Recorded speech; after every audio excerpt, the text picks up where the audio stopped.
Tu as moins de 25 ans et tu te sens perdu. Arrête tout. Je vais te montrer comment trouver ta voie avant 25 ans. Et pourquoi tu n'as pas besoin de tout savoir dès maintenant. Tu sais, la plupart des jeunes de moins de 25 ans passent leur vie à courir après des rêves qui ne sont même pas les leurs. Ils regardent autour, ils voient ce que les autres font, ce que la société valorise et se disent. C'est ça que je dois faire moi aussi. Mais la vérité, c'est que si tu ne sais pas qui tu es, tu ne peux jamais trouver ta vraie voie. Commence par te poser de bonnes questions. Arrête-toi, prends un carnet, écris. Ne pense pas à ce que tes parents, tes amis ou la société attendent de toi. Demande-toi, qu'est-ce qui me fait perdre la notion du temps? Qu'est-ce qui me rend heureux même quand personne ne regarde? Qu'est-ce qui me donne de l'énergie plutôt que de me la voler? Les questions semblent simples, mais elles sont puissantes parce qu'elles te forcent à regarder à l'intérieur. Et là, tu peux commencer à découvrir tes vraies passions. Pas celles qu'on t'a dictées, mais celles qui viennent de toi. Imaginez un jeune homme du nom de Karim. Karim a pensé que pour réussir, il devait devenir ingénieur, comme ses parents le voulaient. Il a fait les études, les stages, tout ce qu'on lui demandait. Et chaque soir, en rentrant chez lui, il se sentait vide. Il passait ses journées à faire ce qu'il fallait faire, pas ce qu'il aimait.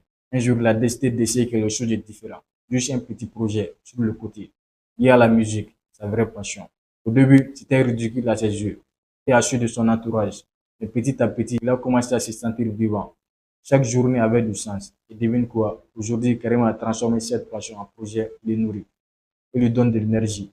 La leçon, ce n'est pas grave si tu n'as pas encore trouvé ton grand plan. Commence par toi. Commence par ce qui t'allume de l'intérieur. Maintenant, prends un carnet. Écris deux listes. 5 choses que tu adores faire, peu importe si elles semblent inutiles. Et 5 compétences dans lesquelles tu es naturellement bon. Ça peut être n'importe quoi. Coder, dessiner, parler en public, aider les gens, raconter des histoires, résoudre des problèmes. Tout compte. Et quand tu regardes ces listes, commence à chercher les points communs. Ces intersections, c'est souvent là que ta voix se cache. Beaucoup de jeunes font l'erreur de chercher un sens immédiat. Ils veulent un métier parfait, un salaire parfait, un plan parfait. Mais la vérité, c'est que ta voix se découvre en testant et en expérimentant. Tu n'as pas besoin de tout savoir immédiatement. Autre piège, écouter trop les autres. Parents, amis, réseaux sociaux, tous te donnent des bonnes idées, mais elles ne sont pas bonnes pour toi. Ta vraie passion n'est pas dans ce que les autres valorisent, elle est dans ce qui t'allume toi. Pendant une semaine, note toutes les activités que tu fais et ton niveau d'énergie après chaque activité. Certaines choses vont te vider, d'autres vont te remplir. Celles qui te remplissent, ce sont des indices précieux de ta voix. Et surtout, rappelle-toi, c'est connaître soi-même, ce n'est pas un sprint, c'est un chemin. Chaque jour, chaque expérience, chaque découverte t'amène un peu plus près de toi-même. L'important, c'est de commencer, même petit. Avant de trouver ta voie, trouve toi-même. Ce n'est qu'en te connaissant que tu sauras où aller. Et crois-moi, une fois que tu l'auras fait, tout le reste devient beaucoup plus clair. La voie ne se découvre pas dans un livre ou en écoutant les conseils de tout le monde. Elle se découvre en agissant, en testant, en essayant des choses, même si ça fait peur. Beaucoup de jeunes pensent qu'ils doivent savoir exactement ce qu'ils veulent faire avant de se lancer. Mais la vérité, c'est que tu n'as pas besoin de tout savoir pour avancer. Ce qu'il te faut, c'est commencer à expérimenter. Chaque petit essai, chaque projet, chaque expérience te rapproche un peu plus près de toi-même et de ta voix. Imagine un jeune qui voulait devenir ingénieur, mais qui a toujours aimé créer des vidéos. Au début, il avait peur de perdre du temps. Il se disait, si je me lance dans la vidéo et que ça ne marche pas, j'aurais tout gâché. Mais il a essayé quand même, juste pour le plaisir. Et au fil des semaines, il s'est rendu compte que c'était ce qui lui donnait le plus d'énergie. Ce petit projet a devenu une passion, puis une compétence, puis une opportunité. L'idée, c'est de tester différentes choses. Tu peux soit faire des stages, même cours, dans des domaines qui t'attirent, lancer des petits projets personnels, rejoindre un club ou une communauté qui partage des centres d'intérêt, faire du bénévolat ou aider quelqu'un sur un projet. Chaque expérience est une information précieuse sur toi et sur ce que tu veux vraiment. Et surtout, ne juge pas immédiatement si c'est reçu ou échoué. L'échec fait partie du processus. En fait, l'échec est un guide. Chaque fois que quelque chose ne marche pas, tu apprends quelque chose sur toi, ce que tu aimes et sur ce que tu ne veux pas refaire. Un des secrets, c'est de prendre un carnet. Note toutes les nouvelles expériences que tu fais pendant 30 jours. Au lieu de chaque expérience, écris. J'ai aimé versus je n'ai pas aimé. Et pourquoi? À la fin du mois, tu auras une carte très claire de ce qui t'anime et de ce qui t'épuise. Et puis, il y a ces moments magiques où tu commences à voir les patterns. Tu te rends compte que certaines activités te font vibrer plus que d'autres. Et certains projets te remplissent d'énergie. C'est là que tu commences vraiment à construire ta voie. Pas en suivant les règles des autres, mais en suivant ton énergie, ton enthousiasme, ce qui te fait lever le matin avec le sourire. Alors n'attends pas. Ne reste pas là bloqué à réfléchir à ce que tu devrais faire. Commence à faire. Commence à expérimenter. Chaque petit pas compte. Chaque expérience est un indice vers ta vraie voie. Souviens-toi, ce n'est pas un sprint. La vie est un processus d'expérimentation continue. Teste, échoue et réessaie. Et petit à petit, tu découvriras la direction qui te correspond vraiment. Avant de trouver ta voie, et c'est tout ce qui peut te révéler à toi-même. C'est en bougeant, en créant, en testant que tu trouveras ce qui te fait vibrer. Et crois-moi, une fois que tu l'auras trouvé, tout le reste deviendra beaucoup plus clair et beaucoup plus simple. Tu sais, il y a une chose que la plupart des jeunes ignorent. Ne suffit pas de faire ce que tu aimes, tu dois aussi écouter ton énergie. Parce que ce qui te passionne vraiment, ce qui est ta voix, ce n'est pas seulement une activité ou un métier. C'est tout ce qui te fait sentir vivant. Pense à tes journées. Certaines choses te remplissent d'énergie, d'enthousiasme, de motivation. Et puis, il y a celles qui te vident complètement, qui te font sentir lourd, stressé et fatigué. La vraie voix est là où tu es le plus vivant. Tout le reste, ce n'est que du bruit. Je vais te raconter l'histoire d'Amina. Amina avait un parcours classique. Études, stages, tout ce qu'on attendait d'elle. Et chaque soir, elle rentrait chez elle et vidée, épuisée mentalement. Puis, elle a commencé à créer du contenu sur ses passions personnelles, juste pour s'amuser.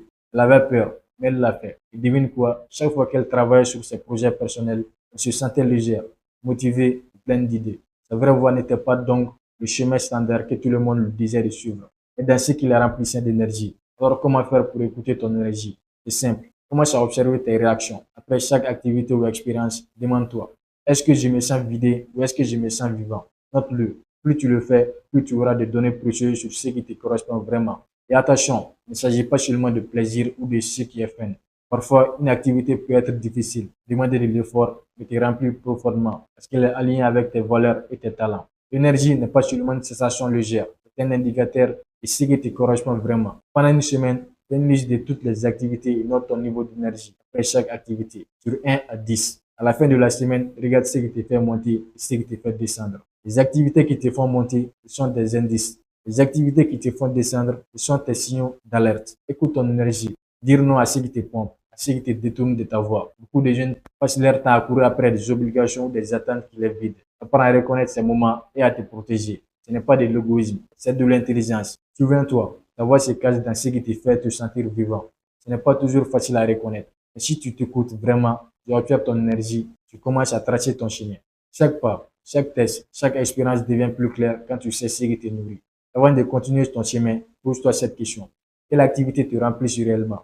Qu'est-ce qui te donne envie de te lever le matin? Tout le reste, tu peux le laisser de côté. Parce qu'au final, ta vraie voix n'est pas dans ce que les autres te disent de faire, mais dans ce qui te fait vibrer, ce qui te donne de l'énergie, ce qui te rend vivant. Tu sais, même quand tu as commencé à te connaître et à écouter ton énergie, beaucoup de jeunes restent bloqués. Ils se disent oui, j'ai compris ce que j'aime, je ne sais pas par où commencer. Et c'est normal. La peur de l'inconnu, le sentiment de ne pas être prêt.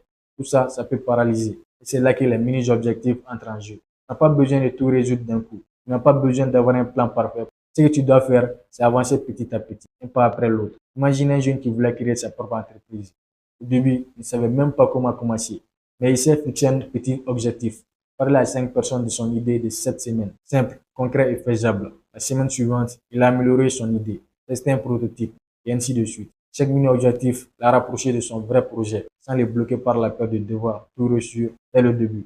Le mini-objectif fonctionne pour tous, quels que soient les études, les projets, le développement personnel, les sports, les compétences, te permettent de transformer la peur en action. Et chaque petit pas crée un momentum, tu te sens capable, tu avances et ton chemin devient plus clair. L'astuce pratique, c'est de choisir un objectif que tu peux atteindre en 30 jours maximum. Ce que tu peux faire chaque jour pour avancer. À la fin du mois, tu auras non seulement progressé, mais tu auras aussi construit de la confiance en toi et en tes capacités. Souviens-toi, avancer avec des mini-objectifs ne signifie pas faire des compromis sur tes rêves. Cela signifie juste que tu transformes des idées grandes et intimidantes en actions concrètes et réalisables. Chaque effort compte, chaque jour compte. Même si tu échoues sur certains objectifs, tu apprends toujours quelque chose. Tu ajustes, tu réessayes. Tu deviens plus fort, plus clair sur ce que tu veux vraiment. L'échec n'est plus un ennemi, c'est un guide qui te montre le chemin. Alors arrête de te dire que tu dois tout savoir avant de commencer. Commence maintenant, même petit. Choisis un mini-objectif, écris-le, fais ton premier pas aujourd'hui. Chaque petit pas te rapproche de ta voix, de ce que tu veux vraiment dans la vie,